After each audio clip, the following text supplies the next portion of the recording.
মহান সেই কিতাবের যতটুকু সম্ভব আজকে তাফসীর আপনাদের সামনে করা হবে। প্রত্যেক ঈমানদার মুমিন মুসলমানের উচিত কয়েক ঘন্টার জন্যে দুনিয়াবি কাজকাম ত্যাগ করে আল্লাহর কোরআনের তাফসীর শোনার জন্যে আসা। এটা প্রত্যেক মুসলমানের ঈমানি নৈতিক দায়িত্ব। তা আমি সবাইকে অনুরোধ জানাবো, যারা আসছেন রাস্তায় এবং মাঠের বিভিন্ন জায়গায় দাঁড়িয়ে আছেন, সবাই যদি এসে বসে যান তাহলে মাহফিল দেখতে সুন্দর লাগবে। আমিও কিছু কথা বলার চেষ্টা করব। আলহামদুলিল্লাহি রাব্বিল আলামিন ওয়াল আকিবাতু লিল মুত্তাকিন ওয়াসসালাতু ওয়াসসালামু আলা মান উনজিলা ইলাইহিল কুরআন সাইয়্যিদিনা মুহাম্মদ সাল্লাল্লাহু আলাইহি ওয়াসাল্লাম সাহিবিল হুজ্জাতি ওয়াল বুরহান ওয়া আলা আলিহি ওয়া আসহাবিহি আজমাইন। أما بعد فقد قال الله تعالى في شان حبيبه آمرا ومخبرا إن الله وملائكته يصلون على النبي يا أيها الذين آمنوا صلوا عليه وسلموا تسليما اللهم صل على سيدنا مولانا محمد وعلى آله مولانا صلاة يا رسول الله عليكم سلام يا حبيب الله عليكم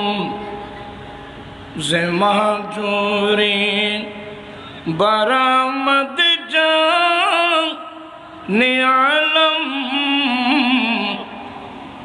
ترحم يا رسول الله ترحم صلاة عليكم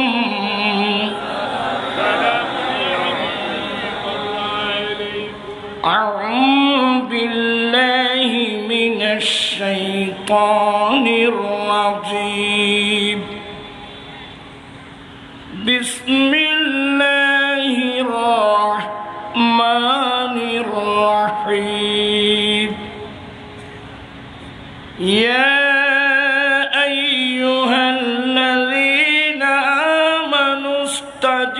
فاستجيبوا لله وللرسول إذا دعاكم لما يحييكم صدق الله مولانا العظيم وصدق رسوله النبي الحبيب الكريم ونحن على ذلك لمن الشاهدين والشاكرين والحمد لله رب العالمين ربي صل وسلم وبارك عليه উপস্থিত অধ্যকার তাফসীরুল কুরআন মাহফিল বাস্তবায়ন কমিটি 2025-এর ব্যবস্থাপনায়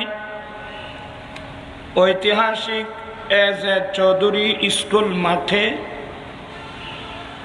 আয়োজিত তাফসীরুল কুরআন মাহফিল 2025-এর মহতরম সভাপতি,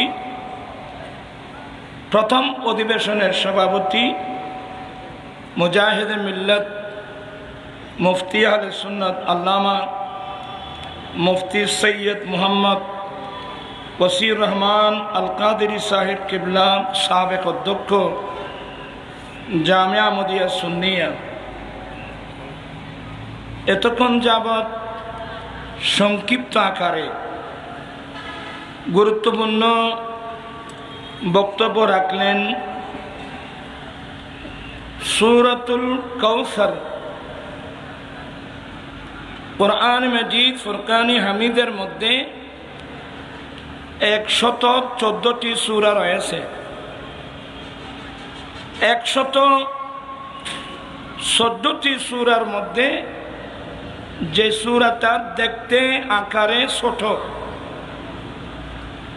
অর্থ তাফসীর কিন্তু একটা আটলান্টিক মহাসাগর।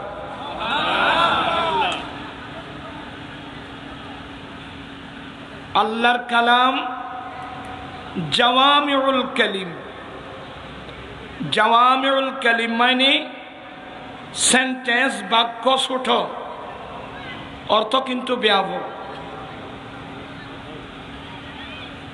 অতএব এরপরে উনি অত্যন্ত সংক্ষিপ্ত আকারে খুবই মূল্যবান তাফসীর পেশ করলেন। মুজাহিদ মিল্লাত, আমার অত্যন্ত মোহাব্বতের ব্যক্তিত্ব আল্লামা শাইখুল হাদিস আল্লামা সুলাইমান আনসারী সাহেব কিবলা দামাত বরকাতুহুম আলিয়া, শাইখুল হাদিস জামিয়া আহমদিয়া সুন্নিয়া।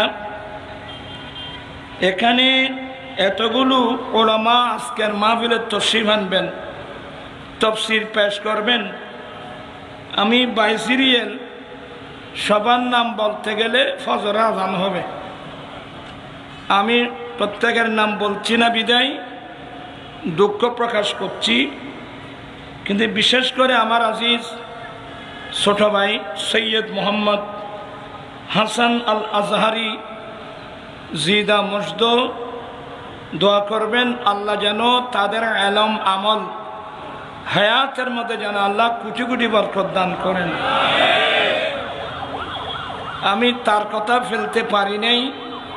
ছোট ভাই যারা আমাদের ভবিষ্যৎ, আমরা এখন বয়সের দিক দিয়ে বয়স ভারী, অসুস্থ শরীর,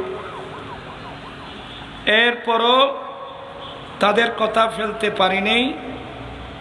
আসলাম, ওয়াদাটা রক্ষা করব। আমার আম্মিজান খুবই অসুস্থ, আপনাদের থেকে একটু দোয়া নেব। অনেক মানুষ দোয়া চেয়েছেন, অন্তর খুলে একটু দোয়া করবেন। আল্লাহ যেন এই তাফসীরুল কুরআন মাহফিলের উসিলায় আল্লাহ যেন প্রত্যেকের দোয়া দরখাস্ত যেন আল্লাহ কবুল করেন। আমিও বেশিক্ষণ দেরি করব না। তাফসীর এটা একটা ব্যাপক সাবজেক্ট। আজকে তাফসীরের নামে কোরআনে পাকের তাফসীরের অবমাননা করা হচ্ছে। যাদেরকে আমরা মুফাসসির কোরআন হিসেবে ইন্টারন্যাশনাল আন্তর্জাতিক মুফাসসিরে কোরআন হিসেবে মানুষের কাছে আমরা প্রকাশ করতে চাচ্ছি, এদের কাছে তাফসীর ডিপার্টমেন্টে কোন কোন কিতাব পড়ানো হয় আমার মনে হয় এগুলো জিজ্ঞাসা করলেও বলতে পারবে না। এটা তাফসীরে কোরআনের অবমাননা। এই দেশের মানুষ সাদা সিধা মানুষ, আমরা মুসলমান। রাজনৈতিকভাবে আপনি যে দল করেন, কিন্তু আপনি যদি মুসলমান হয়ে থাকে আপনার রক্তের মধ্যে আমার দয়াল নবীর প্রেমার ভালোবাসা অবশ্যই থাকবে, কোরআনে পাকের মুহাব্বত অবশ্যই থাকবে। আজকে অনেক সরল পান মুসলমান প্রতারিত হচ্ছে, যেখানে ডাইরেক্ট আমার রাসূল বলছেন মান ফাসসারাল কুরআনা বিরাইহি ফালইয়াতাবাউ মাকআদাহু মিনান নার। শাইখুল হাদিস যারা মুহাদ্দিসিন বড় বড় জিজ্ঞাসা করবেন এই হাদিসটা আছে কিনা।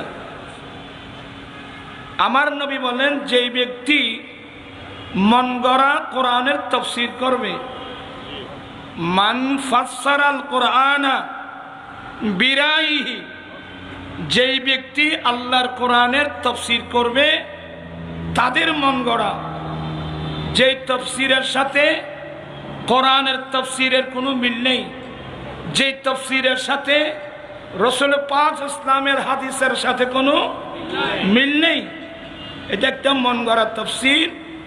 আমার দয়াল নবী বলছেন ফালইয়াতাবাউ মাকআদাহু মিনান নার, তাদের ঠিকানা কিন্তু জাহান্নাম। তাদের ঠিকানা কোথায়? অত্যন্ত সতর্ক, কিন্তু এটা আল্লাহর কালাম। আল্লাহর কালামকে নিয়ে ধোঁকাবাজি করার কোনো সুযোগ নেই। আমি সবাইকে অনুরোধ জানাবো, আমার আওয়াজে আপনারা বুঝতে পারছেন, এরপরও কোরআন পাকের একটি আয়াতে কারিমা তেলাওয়াত করলাম। মহান রব্বুল আলামিন যদি তৌফিক দান করেন অল্প সময়ে এই আয়াতের তাফসীর পেশ করার চেষ্টা করব। আপনারা আন্তরিকতা নিয়ে বসবেন, বুক ভরা আল্লাহ এবং রসুলের প্রেম নিয়ে বসবেন, আল্লাহর কোরআন বুঝার জন্য চেষ্টা করবেন। আমার জীবন মরণ সাজাবো মাদানী রঙে, আমার জীবন মরণ।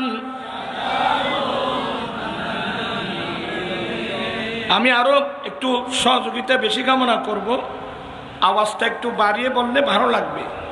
আমার জীবন মরণ মাদানী রঙে, আমার জীবন মরণ সেই রঙে রঙিন হলে আল্লাহ রসুল থাকবে আমার সঙ্গে। আমার জীবন মরণ মাদানী।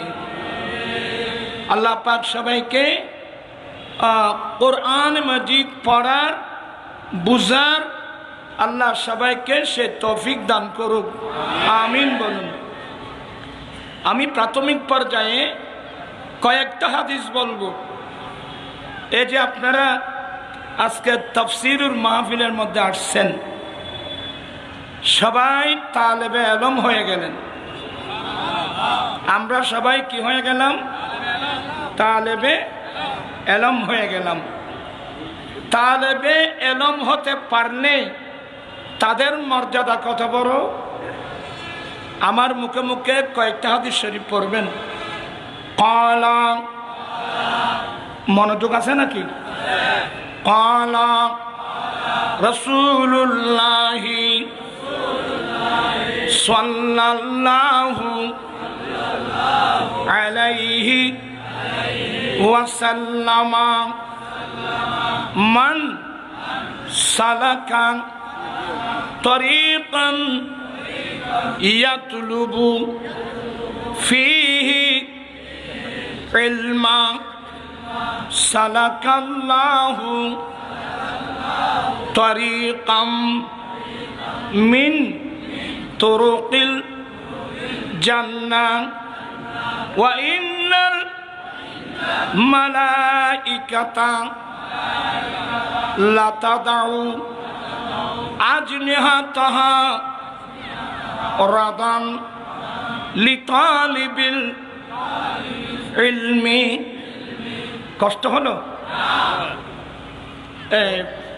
মাশাআল্লাহ আজকের আমি ছোট ভাই অধ্যক্ষ হাসান তশরিফ আনছেন সাহেব মারহাবা ইনশাআল্লাহ উনি আমার পরক্ষণে করতে ইয়া করবেন দত আজকে তো আর নেই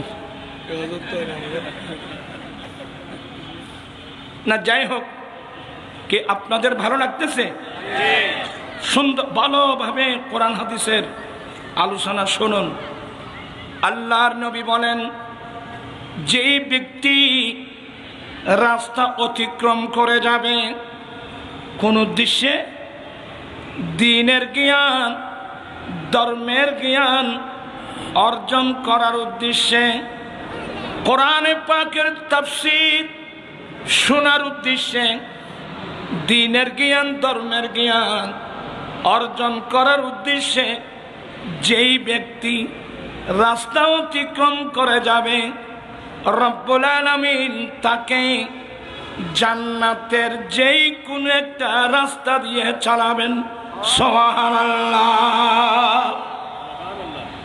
আজকে আপনারা কোন স্কুল?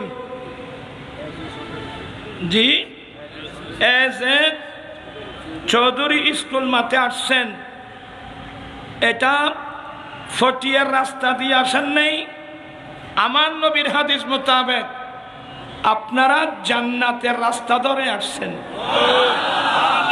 বিশ্বাস আছে?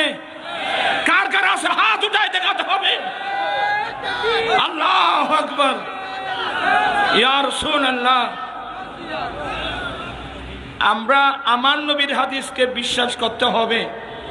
আমার যুক্তির মধ্যে আসুক কিংবা নাই আসুক, আমার নবী বললে তো আমরা কি করলাম? বিশ্বাস করলাম।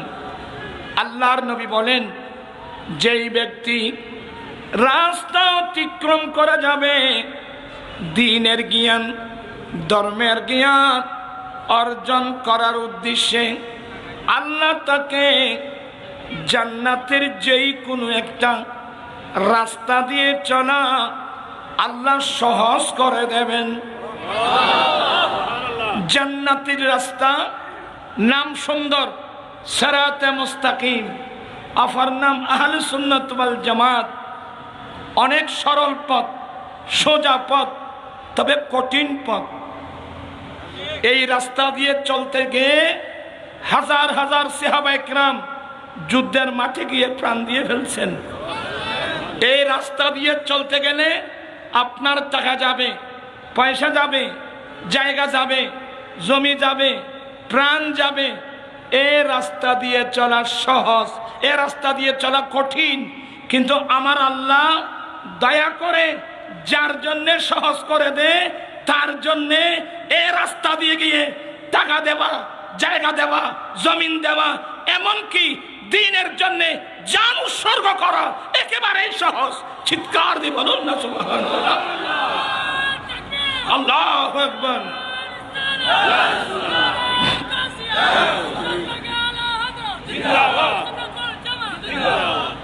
আমার আলা হযরত, আমি তো পারতেছি না, হাসান বলবে। আমরা এখন বয়স্ক মানুষ। आने दया डूबो अब तू तुम्हारी जानिबी आने दया डूबो दो अब तू तुम्हारी जानिबी कश्ती तुम्हें पे छोड़ी कश्ती तुम्हें लंगर उठा दिए है उनकी महक বলছে বাবা আমরা মদিনার যাত্রী। কথা বলছেন দেখেন আমরা কোন যাত্রী? এই যে তাফসীরুল কোরআন, এই কোরআন তো আল্লাহ আমার নবীর উপর নাযিল করেছেন। সেই তাফসীরুল কোরআন মাহফিল মানে আমরা আমাদের যাত্রা কোন দিকে? আর আমাদের যাত্রা কোন দিকে? আমাদের যাত্রা কিন্তু মদিনার দিকে। যাওয়া লাগবে। কথা বলছেন এখানে যাওয়া লাগবে। আপনি রাশিয়ায় যান, আমেরিকায় যান, সারা পৃথিবী ঘুরতে থাকেন, কিছুক্ষণ ইহুদিদের পিছনে, কিছুক্ষণ নসারাদের পিছনে, আপনি পাগলের মতো যেখানে ঘুরতে থাকেন মনে রাখবেন আসতে হবে দরবারে মুস্তাফা। কোথায় আসতে হবে? আমার নবীর দরবারে আসতে হবে। নবীর দরবার আসলে কি আপনার না খুশি না বেজার? তাহলে আরেকটা হাদিস পড়ুন। ক্বালা, আপনারা আমাকে একটু হেল্প করবেন, আমার আওয়াজ করতে কষ্ট হচ্ছে। ক্বালা রাসূলুল্লাহি সাল্লাল্লাহু আলাইহি ওয়াসাল্লাম ইন্নাল ঈমানা লা ইয়ারিজু ইলাল মদিনা কামা তারিজুল হাইয়াতু ইলা জোহরিহা। আমার দয়াল নবী বলেন উম্মত ঈমান, ঈমান দৌড়ে দৌড়ে মদিনার দিকে চলে যাবে। প্রান্তে ইসলামী ভাইয়েরা, ঈমানের গতি কিন্তু মদিনার দিকে। কথা বলছেন না কেন? ঈমানের গতি কোন দিকে? ঈমানের গতি কিন্তু মদিনার দিকে। এই হাদিসটা কিন্তু কিয়ামতের পূর্বের ঘটনা না। আমার ভাইরা যখন দাজ্জাল বের হবে, দাজ্জাল বের হয়ে সারা পৃথিবী সে বিচরণ করবে, অনেক মানুষকে সে বেঈমান করবে, আল্লাহ তাকে অনেক শক্তি দেবে। এক গোটা পৃথিবী ভ্রমণ করবে, লক্ষ লক্ষ মানুষকে ঈমান হারা করবে। ওই বিপদ, ওই মুসিবতের সময় আমরা যারা মুমিন, আমাদের আসল সম্পদ জায়গা নয়, আমাদের আসল সম্পদ জমিন নয়, আমাদের আসল সম্পদ বিল্ডিং নয়। ঈমানদার মুসলমানের মূল সম্পদ হলো ঈমান। ঈমানের উপর থাকতে হবে, ঈমান নিয়ে কবরস্থানে যেতে হবে। যদি ঈমানের উপর থাকতে পারি, ঈমান নিয়ে যেতে পারি, তাহলে আমাদের আখিরাতের মুক্তি কিন্তু নিশ্চিত। বিরক্ত হচ্ছেন বোধহয়? দাজ্জাল সারা পৃথিবী বিচরণ করবে, কিন্তু দাজ্জাল দুই জায়গায় প্রবেশ করতে পারবে না। একটা হলো মক্কার হারাম, আর একটা হলো মদিনার হারাম। একটা মক্কার হারাম, আর একটা মদিনার হারাম। এই দুই হারামের ভিতর দাজ্জাল জীবনে কোনোদিন প্রবেশ করতে পারবে না। ওই বদরের যুদ্ধের মতো আল্লাহ নূরি জগতের সশস্ত্র বাহিনী ফেরেশতা দুই হারামের সীমানায় দাঁড় করাই দেবে, দাজ্জাল হারামের ভিতর ঢুকতে পারবে না। তার এই দুই হারামটা হলো ঈমানদার মুসলমানের ঈমানের নিরাপদের জায়গা। এই জন্যে পৃথিবীর প্রত্যন্ত অঞ্চল থেকে যারা সত্যিকার মুমিন, এরা নিজের ঈমান রক্ষার জন্যে ঘর বাড়ি জায়গা জমিন সব বিসর্জন দিয়ে শুধু নিজের ঈমান রক্ষার জন্যে ওরা রওনা হয়ে যাবে কোথায়? মদিনাতুল মুনাওয়ারা। আল্লাহর নবী বলেন নিশ্চয়ই ঈমান মদিনার দিকে চলে যাবে। এক তরজমা। দ্বিতীয় নম্বর তরজমা, ইন্নাল ঈমানান আই ইন্না আহলাল ঈমান, অর্থাৎ সত্যিকার যারা মুমিন এরা কিন্তু ঘর বাড়ি ব্যবসা বাণিজ্য ফেলে নিজের ঈমান রক্ষার জন্যে দৌড়ে দৌড়ে মদিনার দিকে চলে যাবে। কিভাবে? যেমনি ভাবে বিষাক্ত সর্প গর্তের দিকে দৌড়ে, যেমনি ভাবে বিষাক্ত সর্প গর্তের দিকে দৌড়ে। কারণ সর্পের নিরাপদের জায়গা গর্ত, আর ঈমানদারের ঈমানের নিরাপদের জায়গা মদিনাতুল মুনাফফারা। এই যে আমরা আহলে সুন্নাত ওয়াল জামাতের মতাদর্শী মানুষ যারা আছি, আমরা আমাদের গতি কিন্তু মদিনার দিকে। হুজুর, গতি যদি মদিনার দিকে হয় মক্কা কি বাদ পড়ল? আমার আলা হযরত এর রহস্যটা বলে দিয়েছেন। উনকি তুফাইলে হক নে হজ भी करा दिए, उनकी तुफाइले हक ने हज भी करा दिए, असले मुराद हाजिरी उस पाक दर की है। আমার আলা হযরত বলেন, আমার আসল উদ্দেশ্য আমার দয়াল নবীর দরওয়াজায় হাজিরি দেওয়া। আমার আসল উদ্দেশ্য প্রিয় নবীর দরওয়াজায় হাজিরি দেওয়া। যখন ওখানে গেলাম সেই নবীর উসিলায় মক্কায়ে মুআজ্জামার হজ আমার নসিব হয়ে গেল। আপনারা খুশি না বেদার? আমাদের যাত্রা কোন দিকে? আজ থেকে আমরা শপথ গ্রহণ করব, আমরা নবীর আদর্শ ছাড়া মানুষের কোনো মন গড়া বানানো কোনো আদর্শ আমরা মানি না, মানব না, চলব না। একমত আছেন সবাই? সবাই একমত আছেন?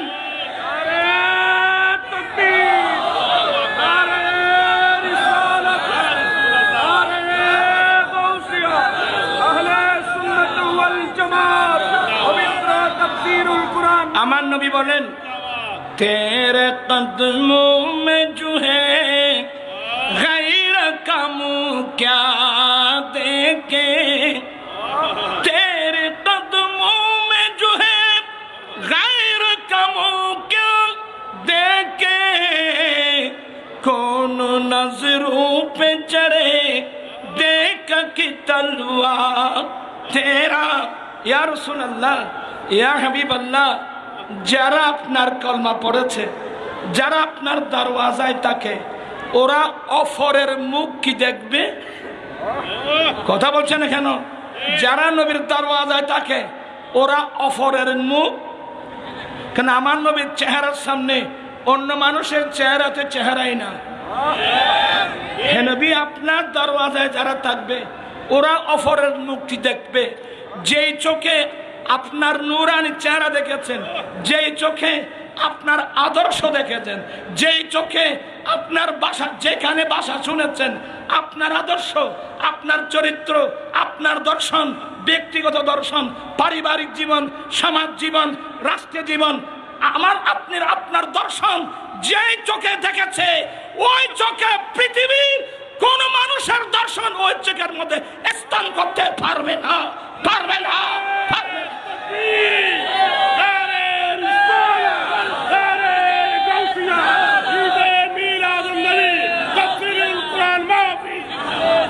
হয়তো বিরক্ত হয়ে গেলেন, আমি প্রথম হাদিস ফেলে আসছি।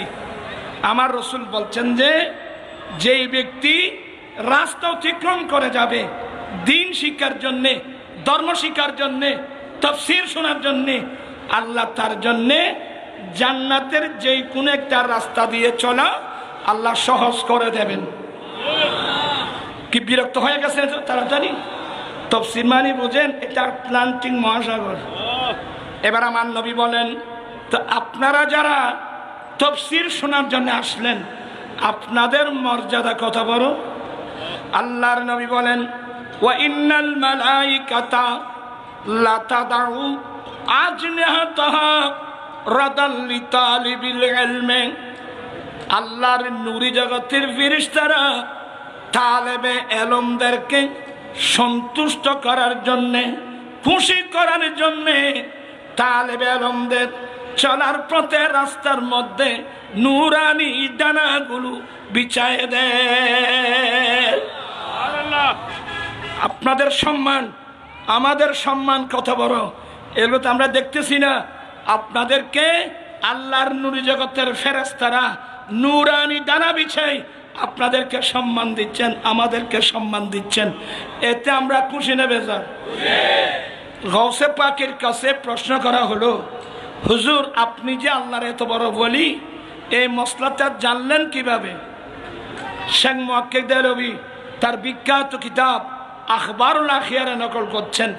আমার গৌসে পাক উত্তর দিয়েছিলেন, আমি আব্দুল কাদেরের বয়স যখন 10 বছর, আমি আল্লাহর কোরআন নবীর হাদিস বুকে নিয়ে বের হলাম ঘর থেকে, মাদ্রাসায় যাব।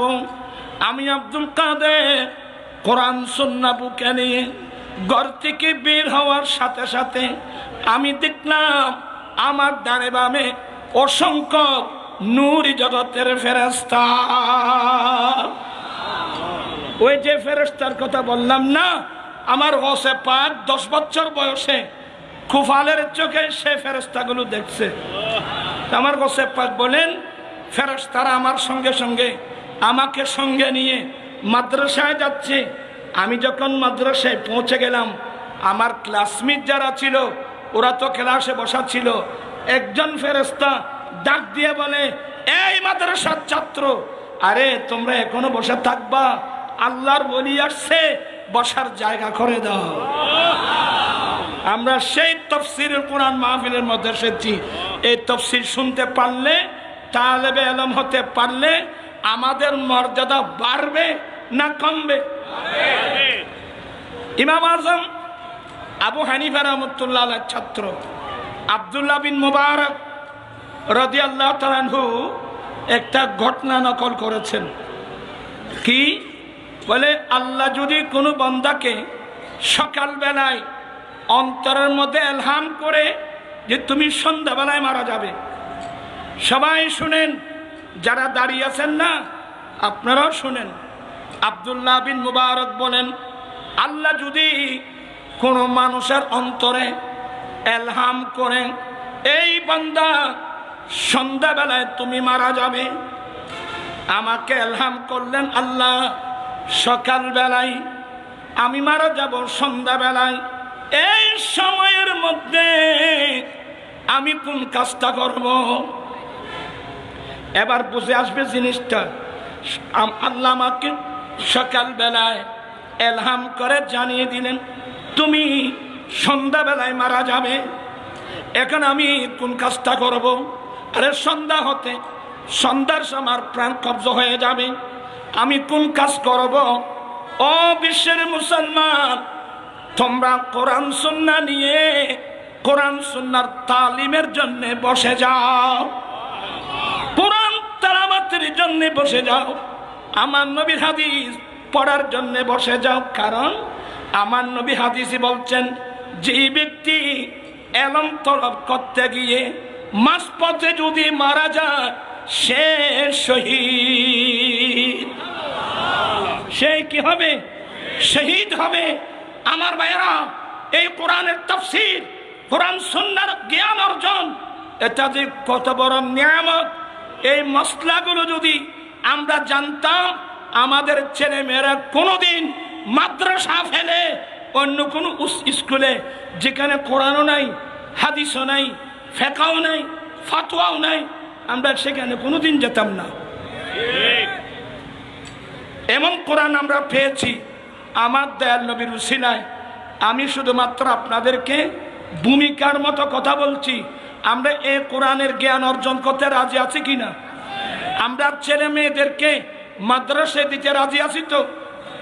এই তো বলো হুজুর, আমি তো নিয়োগ করেছি ছেলেকে কেজি স্কুল, কিন্ডারগার্টেন, আশা, প্রত্যাশা, নাজওয়ান, ব্রাক, কত নামের স্কুল আছে। তো স্কুল তো খারাপ না, স্কুল তো ভালো, কিন্তু সেই স্কুলের সিলেবাসে কোরআন শরীফ আছে? কথা বলছেন না কেন? সেই স্কুলের সিট আছে, কোরআন শরীফ আছে, হাদিস শরীফ আছে। প্রাণ ইসলামী ভাইয়েরা, এটা বিরাট ইহুদি নাসারা চক্রান্ত।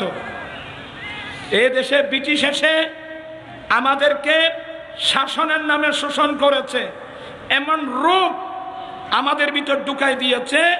এরা আমাদের দেশ থেকে চলে গেলেও এখন কাজ করতেছে তাদের বিধিবিধানগুলো।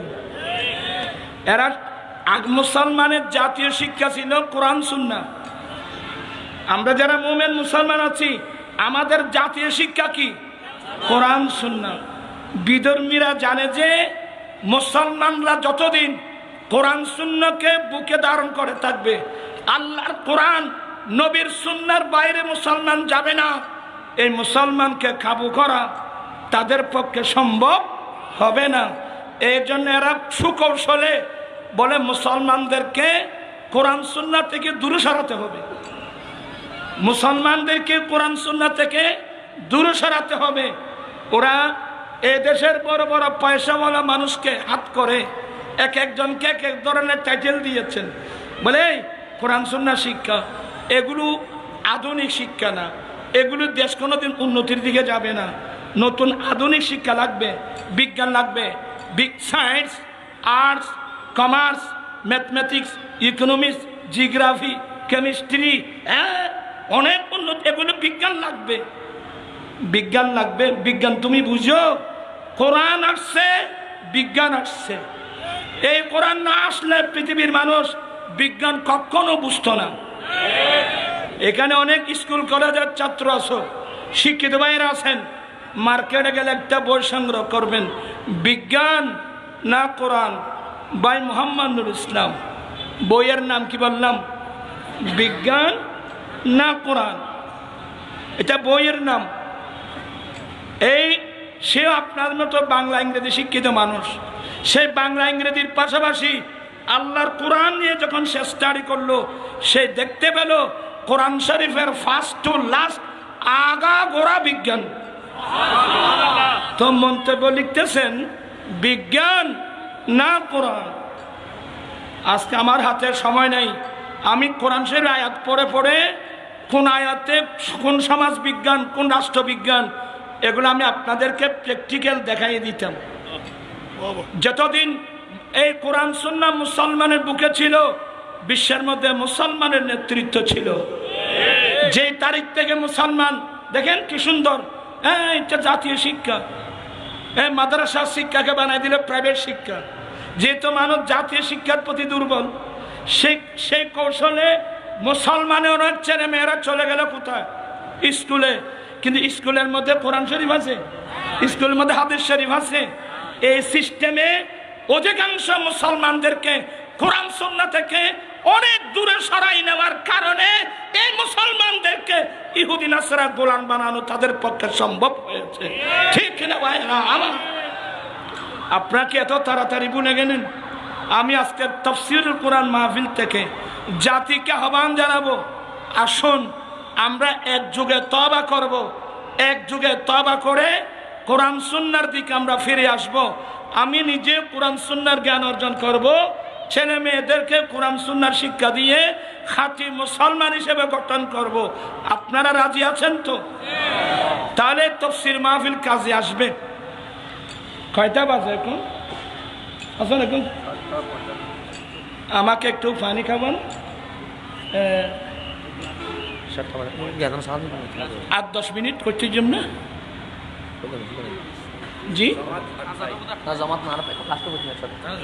আচ্ছা, কষ্ট হচ্ছে তো? কষ্ট হচ্ছে না তো? আমি যে আয়াতে কারিমা তেলাওয়াত করেছি, এই আয়াতের তাফসীর আসতেছি মাত্র। ইয়া আইয়ুহাল্লাযীনা আমানুস্তাজিবু লিল্লাহি ওয়ালির রাসূলি ইযা দাআকুম লিমা ইউহয়িকুম। আল্লাহ বলেন, হে মুমিন বান্দা, রসুল যখন তোমাদেরকে, আল্লাহ এবং রসুল যখন তোমাদেরকে এমন কাজের দিকে ডাকবে, লিমা তাফসীর হলো আই ইলা মা, এ মুমিন বান্দা, আল্লাহ এবং রসুল যখন তোমাদেরকে এমন কাজের দিকে ডাকবে যেই কর্ম তোমাদেরকে সত্যিকারের জীবন দেবে, তোমরা সাথে সাথে উত্তর দাও। বুঝেন নেই? হে মুমিন, এটা আল্লাহর কানুন। হে মুমিন বান্দা, আল্লাহ এবং রসুল যখন তোমাদেরকে এমন কাজের দিকে ডাকবে যে কর্মগুলো তোমাদেরকে সত্যিকারের কি দিবে, জীবন দেবে। এরা বুঝতেছে না কথা, বুঝতেছে না, তো এই জন্য ওরা রিপ্লাই দিচ্ছে না। আল্লাহ এবং রসুল যে কাজের দিকে আমাদেরকে ডাকবে, সত্যি ওই কাজগুলো আমাদেরকে সত্যিকারের জীবন দেবে। যেমন তোমরা আমানু, আমিনু, তোমরা ঈমান আনো, তাহলে ঈমানের ভিতরে আমাদের সত্যিকারের জীবন নিহিত। কথা বলছেন না কেন? ওয়া আকিমুস সালাহ, তোমরা নামাজ কায়েম করো, তাহলে বুঝতে হবে নামাজ একামতে সালাতের ভিতরে আমার সত্যিকারের জীবন নিহিত।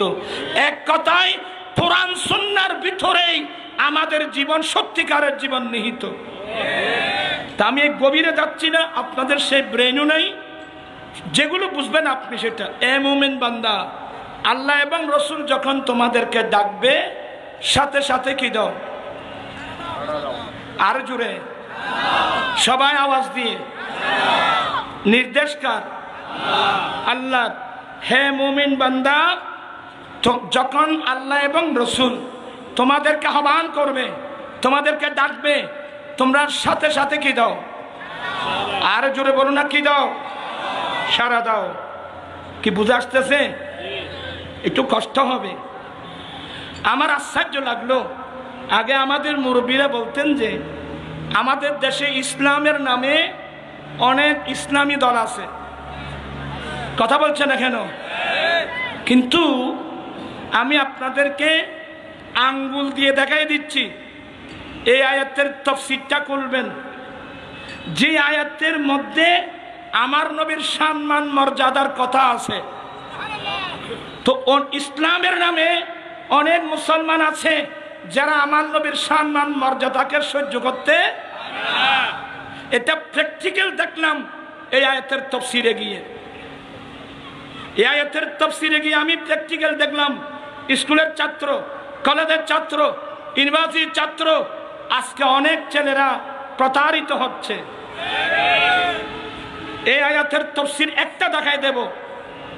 এই আয়াতের তাফসীর, যে আয়াত থেকে রাসূল পাক সাল্লামের সম্মানের মর্যাদা প্রমাণিত হবে, এই আয়াতের ওরা কোন তাফসীর ধরে, টিকা ধরে না। কথা বলছে না কেন? আর যেখানে নবিয়ে উম্মি, আমার নবীকে উম্মি বলা হলো, দেখবেন যে সেই আয়াতের মধ্যে এরা অন্তরকুলে এমন এমন টিকা লাগছে, এমন এমন টিকা লাগছে শুধু নবীকে নিরক্ষর বলার জন্যে। নাউজুবিল্লাহ বলবেন না? নবীকে কি বলার জন্যে? আমি আপনাদেরকে আঙ্গুল দিয়ে দেখাই দিচ্ছি, যে আয়াত থেকে রাসূল পাক সাল্লামের সম্মান মর্যাদা পাওয়া যায়, ওরা ওই আয়াতের তাফসীর করে না, ওরা ওই আয়াতের টিকা ধরে না। যেমন এই আয়াতের টিকা ওরা ধরে নাই। তারপর আমি ওরা না ধরলেও আপনি কি বুখারী শরীফ বাদ দিতে পারবেন? আপনি কি মুসলিম শরীফ বাদ দিতে পারবেন? আপনি কি তিরমিজি শরীফ বাদ দিতে পারবেন? এবার আসুন, আমি তাড়াতাড়ি, সময় কম। আল্লাহ বলেন, হে মুমিন বান্দা, আল্লাহ এবং রসুল যখন তোমাদেরকে ডাকবে, তোমরা সাথে সাথে কি দাও? আপনারা আমার দিকে নাই কিন্তু, ওই মেহমানের যে বেগুনি কেবিরে গিয়ে যদি আমি তো বললাম মাত্র আর 10 মিনিট। আল্লাহ বলেন, হে মুমিন বান্দা, আল্লাহ এবং রসুল যখন তোমাদেরকে ডাকবে, তোমরা সাথে সাথে কি দাও? সবাই আমার দিকে আছেন? মিথ্যা বলবেন না। আমি দেখতেছি কে আমার দিকে আছেন, কেউ ওইদিকে দেখছে, আমি সব দেখতেছি। আমি কিন্তু একটা আটলান্টিক মহাসাগরকে একটা ইয়ের মধ্যে আনার চেষ্টা করব। আল্লাহর কানুন হলো, আল্লাহ এবং রসুল তোমাকে আমাকে যখন ডাকবে, তখন কি করতে হবে? এটা বুঝে আসছে তো? সমস্যা অনেক, বেয়াদবি মাফ করবেন। আমি দুটো সমস্যার কথা তুলে ধরছি। রসুল ধরে নেন, রসুল আমাকে ডাক দিলেন, আমি বারবার বেয়াদবি মাফ চেয়ে নিচ্ছি।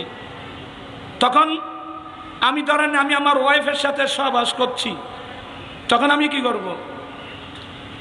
কোরআন বোঝা এত সহজ মনে করিয়েন না, কারণ স্ত্রী সহবাস এটা এমন একটা বিষয়, আমি বেয়াদবি মাফ চাচ্ছি, তোমরা ছেলেরা রং বুঝবা না। স্ত্রী সহবাস এটা এমন একটা বিষয়, মানুষের গর্দনের উপর তরবারি চালালো দুনিয়ার কোনো কি থাকে না, খবর থাকে না, এমন একটা বিষয়। হ্যাঁ, নবী আমাকে ডাক দিলেন, এখন আমি কি করব? আল্লাহ তো কানুন করেছেন, যখন আল্লাহ আল্লাহ রসুল ডাকবে তখন কি দেব। এখন আমি কি করব? তা আমি কি করব আমার থেকে বলবো না। আমাদের হানিফি মাযহাবের বিখ্যাত একটা কিতাব শরহে সুনানে মাআনিল আসার, এই কিতাবের মধ্যে গোসল কখন ওয়াজিব হয় এই চ্যাপ্টারের একটা হাদিস। সবাই মনোযোগ সহকারে শুনছেন? মনোযোগ আছে? গোসল কখন ওয়াজিব হয় এগুলো তো আমরা শিখি না। যে আলাম আমাদের জন্য ফরজ এগুলো তো আমরা শিখি না। আল্লামা আবু জাফর তাহাবি শরহে সুনানে মাআনিল আসারে গোসল কখন ওয়াজিব হয় এই চ্যাপ্টারে হাদিস আনছেন, যেটা সংক্ষেপে বলবো। আমার নবীর একজন সাহাবা স্ত্রীর সহবাস করছেন, আমার নবী ডাক দিলেন, ইয়া ফুলান। নবী ডাক দিলেন, এই লোকটা যে স্ত্রীর সহবাস করছেন আমার নবী জানে না? কথা বলছেন না কেন? আল্লাহ নবীদেরকে গায়বী ইলম দান করেছেন। আল্লাহ আমাদের নবীকে কি দান করেছেন? ফালা ইউযহিরু আলা গায়বিহি আহাদা ইল্লা মান ইরতাদা মির রাসূল। আল্লাহ আমার প্রিয় রাসূলকে কি দান করেছেন? গায়বী ইলম দান করেছেন। আপনাদের কোনো আপত্তি থাকলেও কোনো সমস্যা নেই, আল্লাহ তো দিয়েছেন। আমার নবী জানে না ওই সাহাবা কোন অবস্থায় আছে? আমার নবী ডাক দিলেন, নবী কোরআন শরীফের তাফসীর শিখাচ্ছেন, প্র্যাকটিক্যাল তাফসীর শিখাচ্ছেন, আল্লাহর কোরআনের উপর কিভাবে অনুশীলন করতে হবে প্র্যাকটিক্যাল শিখাচ্ছেন। আমার নবী ডাক দিলেন, ইয়া ফুলান। তো ওই সাহাবার কানে যখন আমার দয়াল নবীর আওয়াজ যখন চলে গেল, ওই সাহাবা এরা তো জানের চেয়ে নবীকে বেশি ভালোবাসতেন। আমার নবীর সাউন্ড, আমার নবীর আওয়াজ মুহূর্তের মধ্যে সাহাবার কানে চলে গেল। এখানে বয়স্ক মানুষ, ক্ষমা চাচ্ছি, বেয়াদবি মাফ করবেন। ওই সাহাবার কানে যখন নবীর আওয়াজ চলে গেল, ইয়া ফুলান, তো আল্লাহ তো নির্দেশ দিয়েছেন নবী যখন ডাকবে তখন উত্তরে দাও। এই সাহাবা পড়লেন বিরাট বিপদে। একদিক দিয়ে স্ত্রীর ভালোবাসা, আরেক দিক দিয়ে নবীর ভালোবাসা। কিন্তু মোমেন কাকে বলে? মোমেন বলে যেই নারী পুরুষ, মা বাবা ছেলে সন্তান স্ত্রী পুত্র, পৃথিবীর বুকে আমার আপনার যত আপনজন আছে, সবচেয়ে যে লোকটা আমার নবীকে বেশি ভালোবাসবে ওই লোকটাই তো মুমিন। দেখেন মনোযোগ, ওই সাহাবার কানে যখন আমার নবীর আওয়াজ গেল, ইয়া ফুলান, আমি আবার বারবার ক্ষমা চেয়ে নিচ্ছি। ওই সাহাবা নিজের কাফরটা এভাবে চিপে ধরে স্ত্রীকে ওখানে ফেলে লাব্বাইকা ইয়া রাসূলুল্লাহ বলে ঘর থেকে বেরিয়ে আসলো। শুনেন তাফসীর, কোরআন পাকের তাফসীর শুনেন। ওই সাহাবা লাব্বাইকা ইয়া রাসূলুল্লাহ বলে কাফরটা এভাবে চিপে ধরে লাব্বাইকা ইয়া রাসূলুল্লাহ বলে বেরিয়ে আসলো। চোখের দৃষ্টি নিচের দিকে। আমার নবী জানে না এসে আবার কোন অবস্থা থেকে আসছে। তা আমার নবী কি বললেন?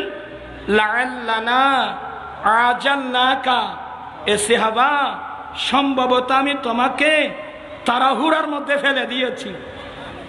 ক্বালা নাম, উত্তর দিলেন হ্যাঁ ইয়া রাসূলুল্লাহ, আমি তাড়াহুড়ার মধ্যে পড়েছি।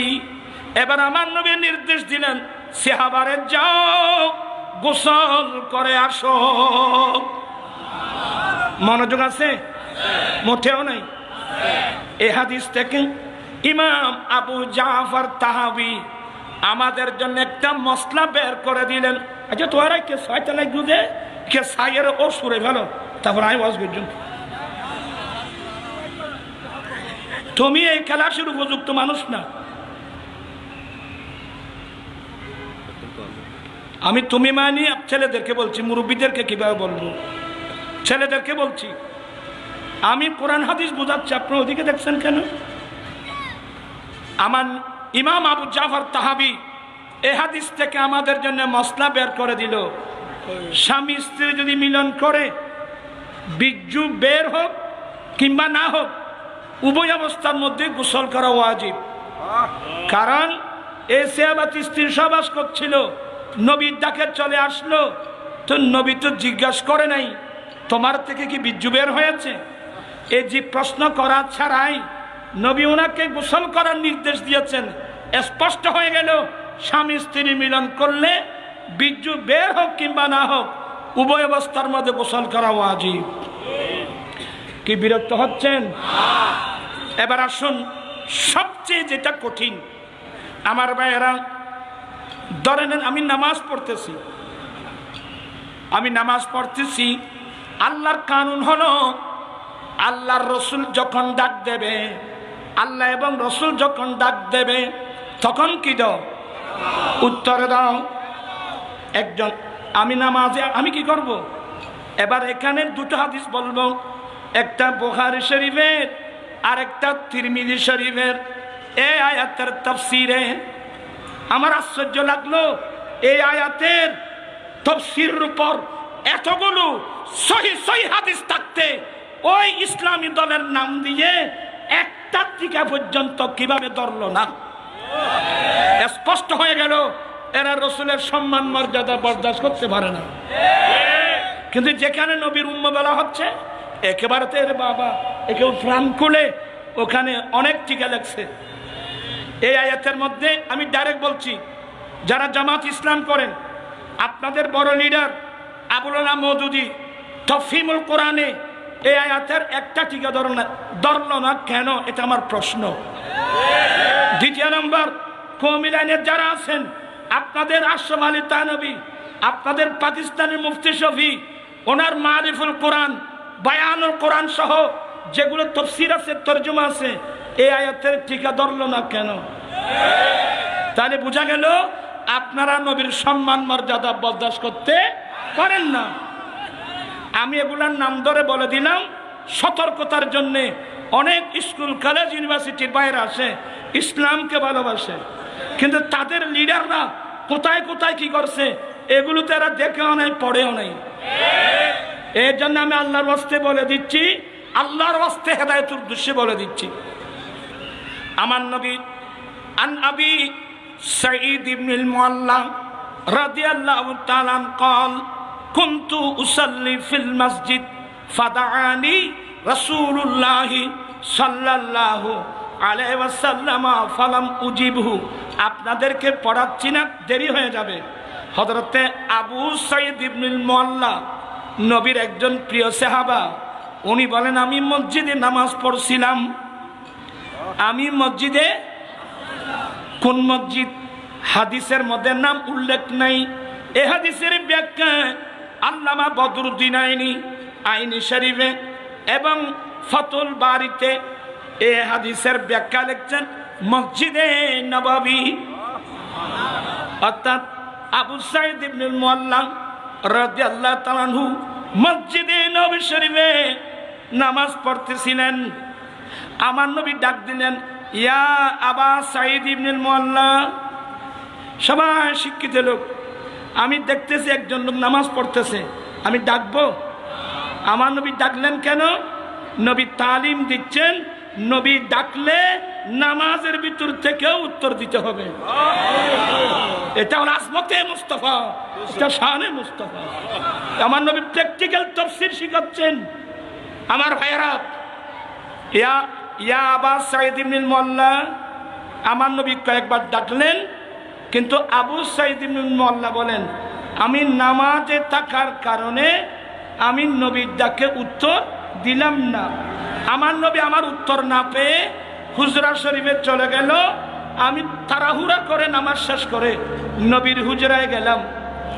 যাওয়ার সাথে নবী আমাকে প্রশ্ন করলো, এ আবু সাঈদ ইবনুল মুআল্লা, আমি নবী যখন তোমাকে ডাকলাম, মা মানাকা, সবাই নোট করেন, বুখারীর সাথে মিলাবেন, তিরমিজির সাথে মিলাবেন। নবী বলছেন, মা মানাকা আল্লাহ তুজিবানি ইসদাউতুকা। আবু সাঈদ ইবনুল মুআল্লা, আমি নবী যখন তোমাকে ডাকলাম, আমার ডাকে উত্তর দিকে তোমাকে কে নিষেধ করলো? বলে, ইয়া রাসূলুল্লাহ কুনতু উসাল্লি, আমি নামাজে ছিলাম, আমার নামাজ। ও, নামাজে থাকার কারণে উত্তর দাও নাই?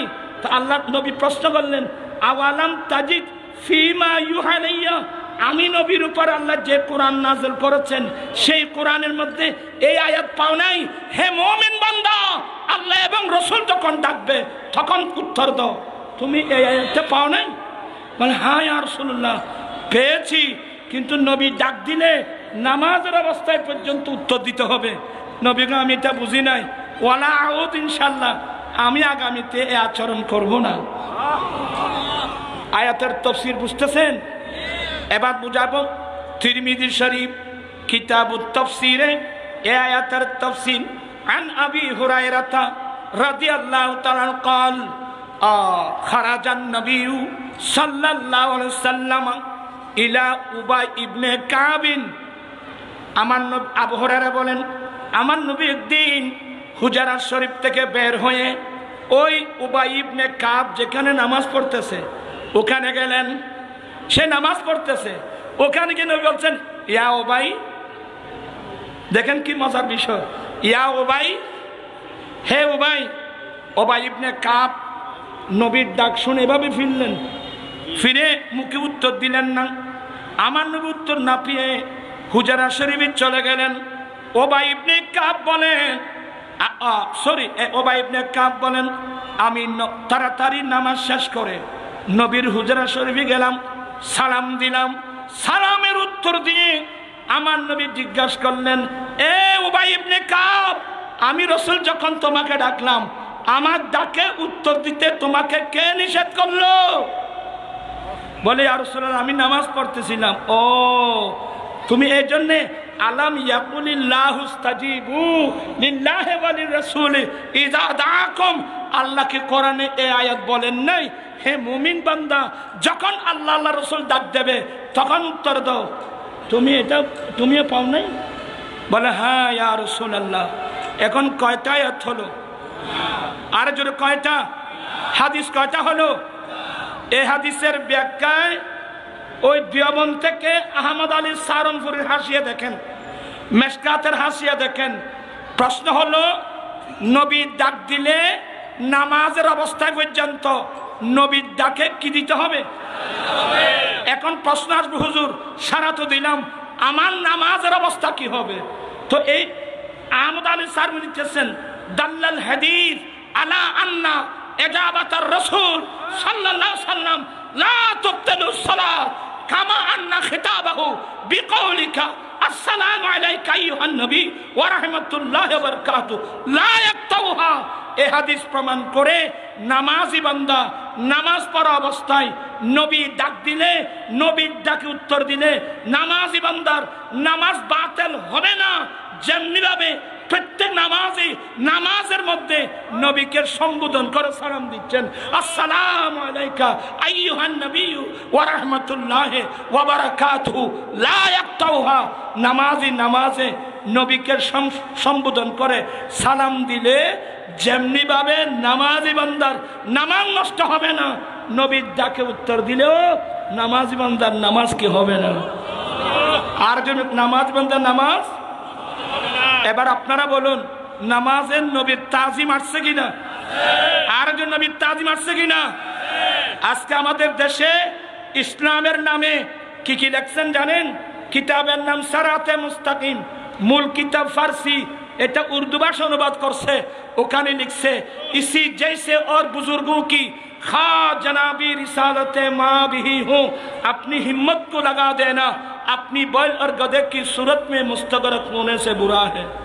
नामाजे নবিদ্যান আসা গরু গাদার আকৃতির ভিতর ডুবে থাকার চেয়ে আরো নিকৃষ্ট।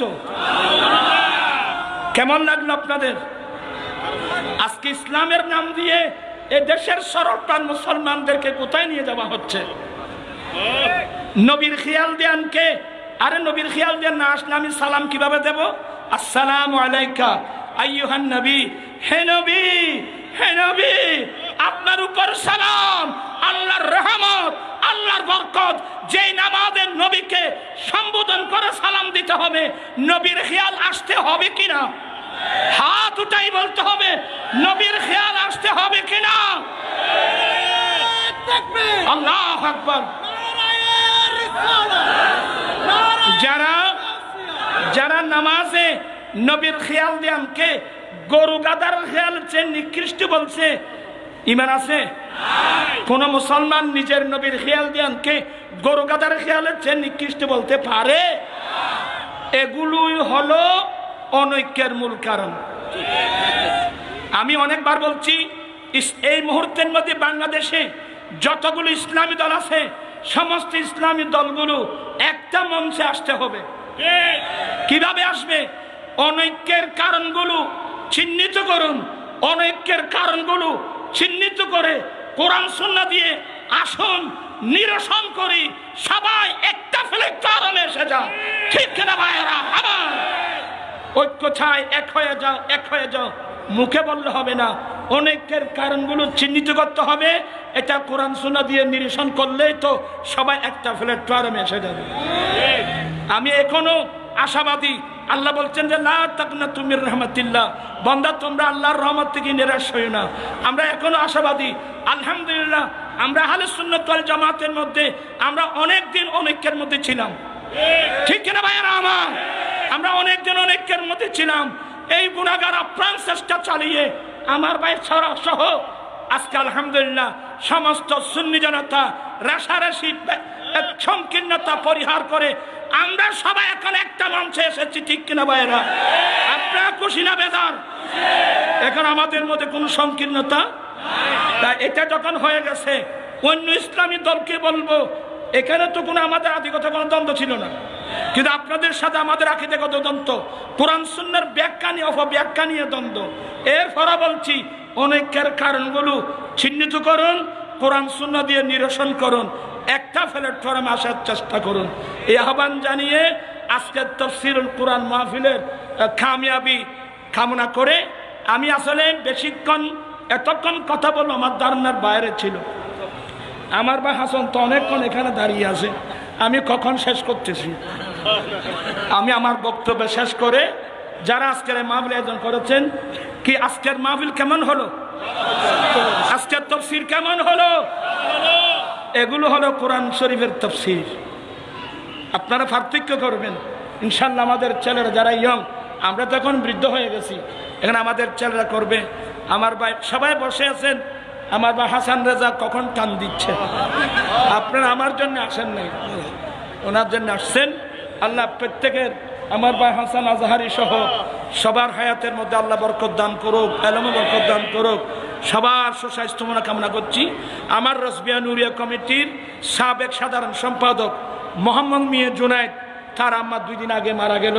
ইন্না লিল্লাহি ওয়া ইন্না ইলাইহি রাজিউন। দোয়া করবেন আল্লাহ মেয়েটাকে জান্নাত যেন নসিব করে। আমার আম্মি যেন অসুস্থ, কয়েকদিন আগে আমাদের নিজামী সাহেবের বোন, আমার ফুফি মৌসানা খাতুন, সে কবরস্থানে চলে গেল। এভাবে অনেক নারী পুরুষ কবরস্থানে চলে গেছে। সাথে সাথে ফিলিস্তিন, লুবনান, সিরিয়ার মুসলমানের জন্য দোয়া করবেন। বর্তমান আরেকটা চক্রান্ত শুরু হয়ে গেল, আবার ফিলিস্তিনের জমিনে যুদ্ধের ফায়তারা চলছে। ঠিক কিনা ভাইয়েরা? আবার আল্লাহ জালেমদের জুলুম থেকে আল্লাহ বিশ্বের মুসলমানকে আল্লাহ কামিয়াবি দান করুক। এই আহ্বান জানিয়ে সবার সুস্বাস্থ্য উন্নতি মঙ্গল কামনা, অনেক প্রবাসী ভাইরাও দেখতেছে, সবার উন্নতি কামনা করে বক্তব্য শেষ করলাম। আসসালামু আলাইকুম ওয়া রাহমাতুল্লাহি ওয়া বারাকাতুহু। সবাই বলি মারহাবা। আমরা আজকের এই তাফসীরুল কোরআন মাহফিলের প্রথম অধিবেশনের সম্মানিত প্রধান অতিথি আঞ্জুমানে রজবিয়া নুরিয়া ট্রাস্ট বাংলাদেশের মাননীয় প্রতিষ্ঠাতা আল্লামা আবুল কাসেম নূরী মুদাজিলুল আলীকে মোবারকবাদ জানাচ্ছি।